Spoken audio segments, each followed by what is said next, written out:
Bismillahirrahmanirrahim. Assalamu alaikum, student. I hope you will be fine and enjoying sound health. So today we are going to discuss the resolution of vector. सो ये जो topic है आज का basically इसमें मैं आपको पूरा का पूरा समझाऊंगा कि हमारे पास अगर एक वेक्टर हो तो इसको हम रिजॉल्व कैसे करते हैं इनटू इट्स कंपोनेंट्स। ठीक है। सो सबसे पहले इसको डिफाइन करते हैं कि चलिए ये प्रोसेस क्या होता है कि the process of splitting a vector into its component. तो ये है हमारे पास बेसिकली क्या, रेजोल्यूशन ऑफ वेक्टर। अच्छा, अब ये तो हो गई इसकी डेफिनेशन। अब यहाँ पे आप लोगों को टू जो है ना टर्मिनोलॉजीज नज़र आएंगी। एक है हमारे पास रेजोल्यूशन, ठीक है, और दूसरा है हमारे पास क्या, ये आप लोगों को नज़र आ रहा है कंपोनेंट। ठीक हो गया, ये हमने कंपोनेंट यूज़ किया डेफिनेशन में, और ये है हमारे पास रेजोल्यूशन। सो रेजोल्यूशन हम किस चीज़ को कहते हैं? रेजोल्यूशन बेसिकली ये कहते हैं कि टू डिवाइड, किसी चीज़ को डिवाइड करना। ठीक है, हमारे पास एक पीस है, इसको हम डिवाइड करते हैं तो इसको हम कहते हैं, इसको हम क्या कहते हैं, रेजोल्यूशन कहते हैं। अच्छा, ये हमारे पास क्या है, कंपोनेंट। अच्छा, कंपोनेंट क्या होता है? ये होता है the constituent part of a whole. हमारे पास अगर एक पूरा ऑब्जेक्ट है तो इसका एक हिस्सा जो है ना वो उसका क्या कहलाता है, कंपोनेंट कहलाता है। अच्छा, इस चीज़ की थोड़ी सी ना वो करने के लिए, एक्सप्लेनेशन करने के लिए ना मैं आप लोगों को एक पिक्चर दिखाई दे रही है।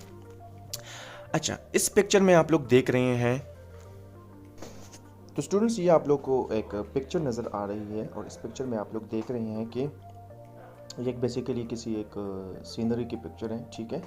अच्छा, इसमें आप देख रहे हैं कि इस पिक्चर में ये जो पिक्चर है बेसिकली इसको डिवाइड किया हुआ है चार कंपोनेंट्स में। ठीक है, एक आप लोग को ये कंपोनेंट नज़र आ रहा है, एक आपको ये कंपोनेंट है, एक इसका ये कंपोनेंट है, और एक इसका ये कंपोनेंट है। ठीक हो गया।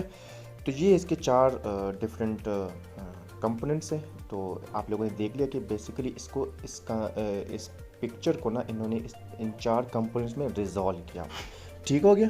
और ये जब मिल जाते हैं ना आपस में, तो ये हमारे पास ये पूरी की पूरी पिक्चर जो है ना ये दोबारा बना लेते हैं। तो सेम कंसेप्ट हम यहाँ पे यूज़ करेंगे इंशाल्लाह रेजोल्यूशन ऑफ वेक्टर के केस में, कि हम वेक्टर्स को कैसे उसके कंपोनेंट्स में डिवाइड करते हैं। ठीक हो गया। अच्छा, तो अब हम देखते हैं स्टूडेंट्स कि हमारे पास रेक्टेंगुलर कंपोनेंट्स क्या होते हैं। तो रेक्टेंगुलर कंपोनेंट्स हमारे पास वो कंपोनेंट्स होते हैं किसी वेक्टर के जो कि एक दूसरे को परपेंडिकुलर होते हैं। ठीक है, उनके बीच में कौन सा एंगल होता है, 90 डिग्री का एंगल होता है। ठीक हो गया। तो वो जो हमारे पास कंपोनेंट्स होते हैं वो फिर क्या कहलाते हैं, रेक्टेंगुलर कंपोनेंट्स कहलाते हैं। ठीक है। एक है हमारे पास, अगर आप लोगों को ये दिया गया हो ना कि रेक्टेंगुलर, तो आप लोगों ने समझ जाना है, ठीक है, कि ये हमसे उन कंपोनेंट्स का पूछ रहे हैं जो आपस में परपेंडिकुलर होते हैं एक दूसरे के। ठीक है, अभी मैं आप लोगों को एक डायग्राम से इसको भी समझाऊंगा। ठीक है। अच्छा, और एक होते हैं हमारे पास जनरल किस्म के कंपोनेंट्स होते हैं। ठीक है। अच्छा, जो जनरल कंपोनेंट्स होते हैं ना, जनरल कंपोनेंट्स, ठीक है, या इसको सिर्फ हम कंपोनेंट भी कहते हैं, सिंपल कंपोनेंट। अगर इसका जिक्र आ जाएगा ना कि सिर्फ कंपोनेंट है या जनरल कंपोनेंट है, ठीक है, तो इसका मतलब होता है कि वो किसी भी एक रैंडम एंगल या डायरेक्शन की हम बात करते हैं। ठीक है, किसी रैंडम एंगल या डायरेक्शन में वो वेक्टर हो सकता है। ठीक है, तो इस चीज़ का जो मतलब है ना वो मैं आप लोग को इंशाल्लाह अभी मैं समझाता हूँ इस पिक्चर के ज़रिए। तो स्टूडेंट्स अब मैं आप लोगों को समझाता हूँ कि ये रेक्टेंगुलर कंपोनेंट्स क्या होते हैं बेसिकली। तो ये हमारे पास, चले हम ले लेते हैं कि हमारे पास एक एक्स वाई कोऑर्डिनेट सिस्टम हम लेते हैं। ठीक हो गया। इसको थोड़ा सा ना ऐसे कर लेते हैं। ये आप लोगों के पास एक ठीक हो गया, और एक ये आप लोगों के पास। ठीक है। आज अब हम करते हैं, हमारे पास एक वेक्टर, ये आप लोग के पास वो वेक्टर आ गया। ठीक है, और इसके हम फिर टू कंपोनेंट्स बनाते हैं। ठीक हो गया। तो एक हमारे पास है ये कंपोनेंट, ये हो गया। ठीक है, और दूसरा जो हमारे पास कंपोनेंट है वो है ये कंपोनेंट, ये हो गया। ठीक है। अच्छा, अब ये जो दो कंपोनेंट्स है जो आप लोगों को नज़र आ रहे हैं, एक है हमारे पास ये येलो कलर का, ठीक है, और एक हमारे पास है कौन सा, ये ग्रीनिश कलर का नज़र आ रहा है आप लोगों को, ठीक है।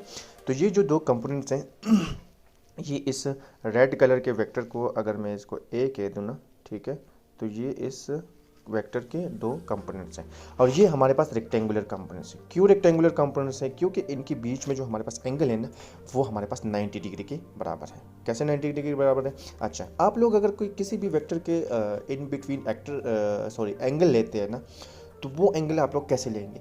उस एंगल के लिए तरीका ये है कि सबसे पहले आपने वेक्टर को, दोनों वेक्टर्स को कैसे ड्रा करना है, या तो हेड टू हेड ड्रा करना है या टेल टू टेल आपस में कनेक्ट करना है। तो कैसे करेंगे इसको, ये भी मैं आप लोग को बता देता हूँ। चलिए इसको पहले ख़त्म कर देते हैं। तो ये हमारे पास है वो एक कंपोनेंट, ये हमारे पास है एक ये कंपोनेंट था वो, ठीक हो गया, और दूसरा था ये वाला कंपोनेंट, ऐसे करके। तो आप लोगों ने इन दो वेक्टर्स को ऐसे टेल टू टेल कनेक्ट कर देना है। फिर आप लोगों ने देखना है कि उनके बीच में जो ये वाला एंगल बनता है ना थीटा, तो ये अगर 90 डिग्री के बराबर हो तो ये हमारे पास कौन से कंपोनेंट्स होते हैं? रेक्टेंगुलर कंपोनेंट बन जाते हैं, ठीक हो गया। तो ये उस वेक्टर के रेक्टेंगुलर कंपोनेंट्स हैं। अब कहीं भी अगर वेक्टर के बीच में अगर एंगल लेते हैं तो हमेशा वो टेल टू टेल या हेड टू हेड आप उनको जोड़ के उनके बीच में एंगल फाइंड कर सकते हैं। तो स्टूडेंट्स मैं आप लोगों को अब ये समझाता हूँ कि जनरल कंपोनेंट का क्या मतलब है, ठीक है। तो उसके लिए मैंने जैसे आप लोगों को बता भी दिया कि ये कोई रैंडम एंगल या किसी रैंडम डायरेक्शन में हो सकता है, ठीक है, किसी भी वेक्टर का कंपोनेंट। मिसाल के तौर पे ये हमारे पास एक वेक्टर है जो कि मैं यहाँ पे ड्रा करता हूँ ऐसे करके। ये हमारे पास एक वेक्टर है, ये वेक्टर कौन सा है? ए वेक्टर है, ठीक हो गया। ये हमारे पास एक ए वेक्टर है, ठीक हो गया। अच्छा, अब उसके लिए हमने क्या किया था रेक्टेंगुलर कंपोनेंट्स के लिए कि हमने पहले एक्स वाई सिस्टम ड्रा कर दिया, फिर दो कंपोनेंट्स ड्रा कर दिया और वो आपस में परपेंडिकुलर थे, ठीक है। अब मैं कहता हूँ कि नहीं, हमें जो है ना उस तरह नहीं चाहिए, बल्कि हमें एक वेक्टर चाहिए जो कि किसी भी एक रैंडम लाइन के ऊपर है। ये हमारे पास एक रैंडम लाइन है, ठीक है। अच्छा, ये जो रेड कलर की आप लोग को लाइन नज़र आ रही है ना, ये हमारे पास एक रैंडम लाइन है, ठीक है। इस रैंडम लाइन के अलोंग हमें ये जो ए वेक्टर है इसका एक कंपोनेंट चाहिए, ठीक हो गया। तो वो कंपोनेंट बेसिकली क्या होगा? इसका एक जनरल कंपोनेंट हो गया जो कि एक रैंडम डायरेक्शन में हमने ड्रा कर दिया, ठीक है। तो या अगर आप लोगों से वेक्टर के कंपोनेंट का पूछा जाता है और उसके साथ ये रेक्टेंगुलर का जो ये वर्ड है ना ये इस्तेमाल नहीं हुआ, तो इसका मतलब ये होगा कि फिर इसका जनरल कंपोनेंट है, इसके लिए 90 डिग्री का होना लाजमी नहीं है आपस में, अगर उनके दो कंपोनेंट्स बन रहे हैं, ठीक हो गया। तो चले मैं इसको ऐसे ड्रा कर लेता हूँ कि मिसाल के तौर पे इसका हमारे पास ये जो कंपोनेंट है ना वो कुछ इस तरह का फिर बन जाएगा जो कि किसी भी एक रैंडम डायरेक्शन में है। अच्छा, तो ये जो येलो है ना ये फिर इस रेड वेक्टर का, ए वेक्टर का आप लोगों के पास इसके अलोंग एक कंपोनेंट आ गया, तो ये हमारे पास एक जनरल कंपोनेंट हम कह सकते हैं, ठीक हो गया। अब हम स्टूडेंट्स करते हैं कि वेक्टर को एक उसकी रेक्टेंगुलर कंपोनेंट में रिजॉल्व कैसे करते हैं। पूरा का पूरा मेथड जो है ना मैं आप लोग को समझाता हूँ यहाँ पे, ठीक हो गया। तो सबसे पहले उसके लिए जिस तरह पहले बता दिया कि हमारे पास अगर एक वेक्टर है, ठीक है, ये हमारे पास हमने एक एक्स वाई सिस्टम ले लिया, ठीक हो गया। ये एक एक्स वाई कोऑर्डिनेट सिस्टम है, ये एक एक्स हो गया और ये हो गया हमारे पास क्या? वाई हो गया, ठीक है। इसमें हमारे पास एक वेक्टर लाई कर रहा है जो कि है बेसिकली ये वेक्टर, ठीक हो गया। ये है हमारे पास ए वेक्टर। अब ये जो ए वेक्टर है ना इसके हम दो कंपोनेंट्स बनाते हैं। कौन सा वाला कंपोनेंट? जिससे पहले मैंने समझा दिया। एक हमारे पास हॉरिजॉन्टल कंपोनेंट, ये इसका हॉरिजॉन्टल कंपोनेंट आ गया। ये जो ब्लू कलर में मैंने ड्रा कर दिया यहाँ पे, इसको मैं कह देता हूँ ए एक्स, और ये है हमारे पास इसका वाई कंपोनेंट, ठीक हो गया। और ये चूंकि आपस में परपेंडिकुलर भी है तो ये हमारे पास क्या हो गए? Rectangular components. इनका जो एंगल है ना वो है थीटा एंगल। अब हम आगे फर्दर जो है ना ये स्टडी करेंगे कि ये जो वेक्टर्स हैं इनको आपस में कैसे रिलेट करना है, ठीक हो गया। तो सबसे पहले आप लोगों को तो ये जो आप लोगों को यहाँ पे ये जो डायग्राम नज़र आ रही है ये आप लोग को नीचे पिक्चर में भी नज़र आ रही है, ठीक है। तो अब हम इसके फर्दर जो स्टेप्स हैं ना वो फॉलो करके हम फाइंड करते हैं कि इसका मैग्नीट्यूड क्या होगा in terms of A, Y का मैग्नीट्यूड क्या होगा इन टर्म्स ऑफ ए, और इस थीटा को इनकॉर्पोरेट करके, ठीक हो गया। तो आप लोगों ने इधर ऐसे करना है। ये जो आप लोगों को नज़र आ रहा है ये है हमारे पास एक ट्राइंगल है, ठीक हो गया। इस ट्राइंगल को मैं यहाँ पे ऐसे करके ड्रॉ करता हूँ, ठीक हो गया। ये है हमारे पास ऐसे करके, ठीक हो गया। ये हाँ ठीक है, बस ऐसा करके, ठीक हो गया। तो ये है ए वाई और ये है ए एक्स और ये है हमारे पास ए वेक्टर और ये क्या है, ये एंगल है थीटा। अब आप लोगों ने पढ़ा होगा हमारे पास साइन थीटा बराबर होता है sine of theta is equal to perpendicular divided by hypotenuse, ठीक हो गया। ये आप लोगों ने पढ़ा होगा।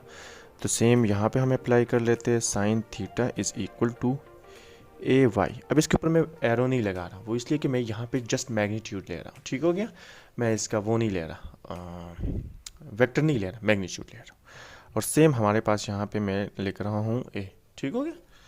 तो अब आप लोगों के पास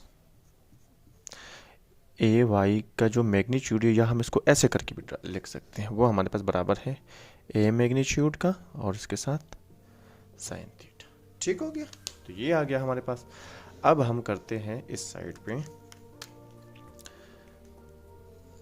काज ऑफ थीटा। एक है हमारे पास cos of theta. Cos of theta आप लोगों को पता है कि horizontal component divided by hypotenuse, कुछ इस तरह लेते हैं। ये तो मैं वैसे जनरल लिख रहा हूँ आप लोग के समझाने के लिए, वरना हमारे पास जो होता है ना बेसिकली साइन थीटा का मैं बताता हूँ। साइन थीटा के लिए हम ये परपेंडिकुलर हाइपोटेन्यूज तो वैसे बच्चों को समझाने के लिए करते हैं, ठीक है। आप चूँकि एफएससी के स्टूडेंट्स हैं या ए लेवल के स्टूडेंट्स हैं, तो आप लोगों के लिए हम इसको कैसे देखते हैं। परपेंडिकुलर साइन थीटा जब हम लेते हैं तो थीटा इसके लिए हम कहते हैं कि ये ऊपर जो है ना थीटा के अपोजिट जो कंपोनेंट होता है वो, या थीटा के जो अपोजिट डायरेक्शन में जो लाइन होती है वो डिवाइडेड बाय हाइपोटेन्यूज, ठीक हो गया, ऐसे करके। और कॉज के लिए हम कहते हैं कि थीटा के जो अटैच्ड साइड है, ये अटैच्ड साइड है, ठीक है, दिस डिवाइड बाय हाइपोटेन्यूज, समझ आ गई। तो हम इस तरह करते हैं।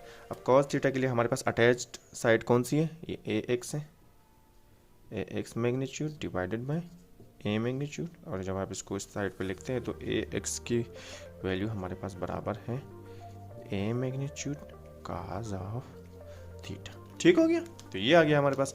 अब आप लोग एंगल फाइंड करते हैं, ठीक है, कि एंगल की हमारे पास वैल्यू कैसे आएगी। तो एंगल के लिए सिंपल आप लोग इसको टेन थीटा कर दें, ठीक है, tan of theta, tan theta is equal to tan theta का आप लोगों ने क्या था कि पर opposite side divided by adjacent side.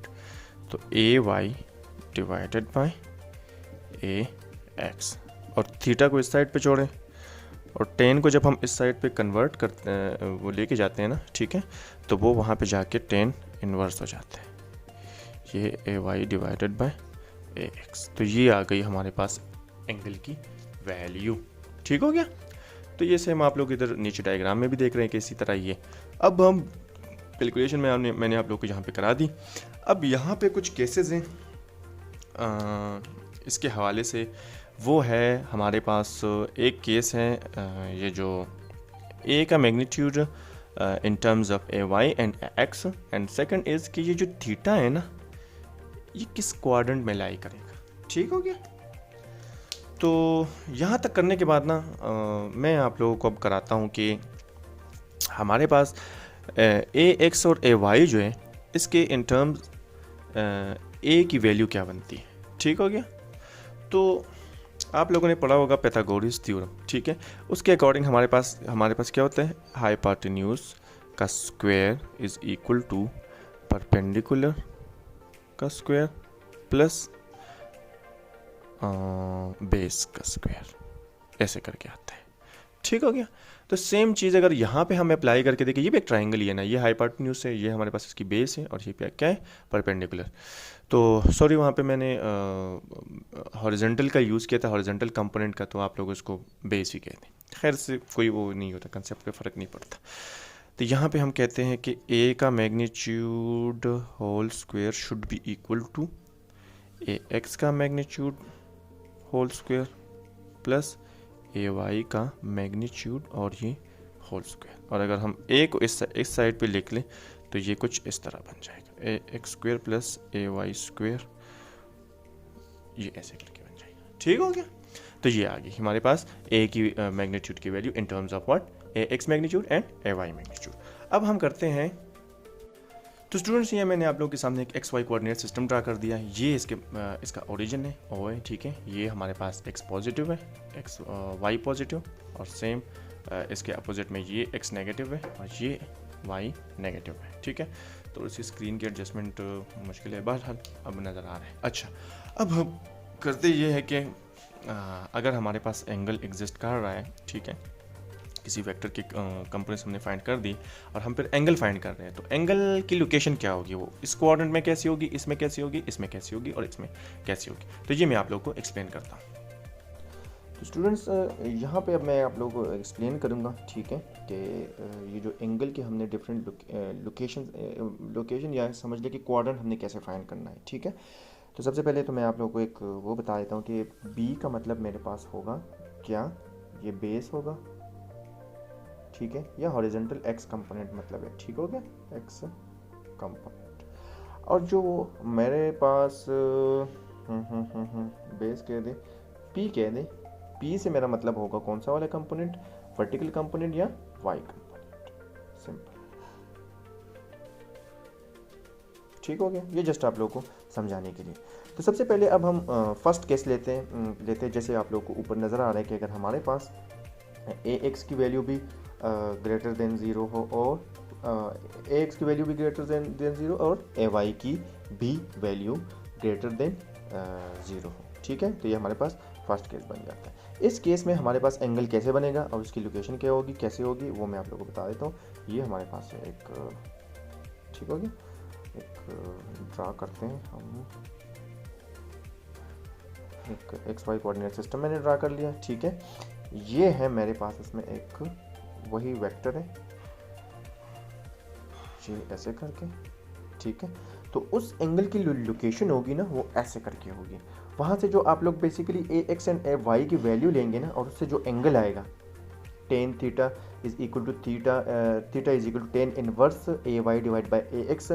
तो फिर जब आप लोग एंगल उसको डायग्राम की शक्ल में रिप्रेजेंट करेंगे ना, तो वो एंगल आप लोग कहाँ पे लगाएंगे, आप लोग यहाँ पे लगाएंगे। ये आप लोग के पास है, ये x है और ये हमारे पास क्या है, y है। तो आप लोग कैसे लगाएंगे, उस एंगल को आप लोग लगाएंगे इस पॉजिटिव x एक्सिस से एंटी क्लॉकवाइज डायरेक्शन में, ऐसे करके ये आप लोगों के पास वो एंगल आ जाएगा। किस केस में, अगर हमारे पास A x greater than zero हो और ए वाई भी ग्रेटर देन ज़ीरो हो, तो ये हमारे पास लाई करेगा कौन से क्वाड्रेंट में, फर्स्ट क्वाड्रेंट में, ठीक हो गया, ये फर्स्ट क्वाड्रेंट है।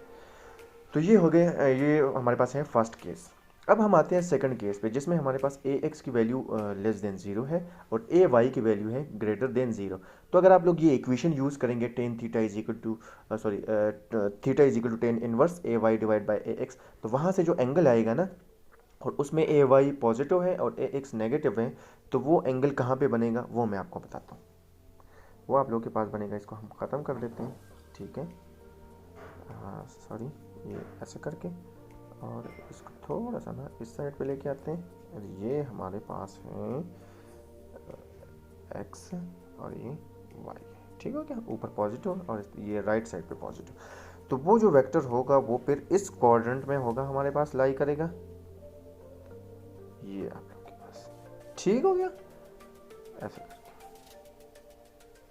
सॉरी, ये आप लोग के पास बनेगा वो, और उसका जो एंगल होगा वो होगा नेगेटिव एक्स एक्सिस के साथ, ठीक होगा। कहाँ पे बनेगा वो एंगल, वो बनेगा आप लोगों के पास ये वाला एंगल, ठीक है। तो ये बेसिकली वो एंगल होगा।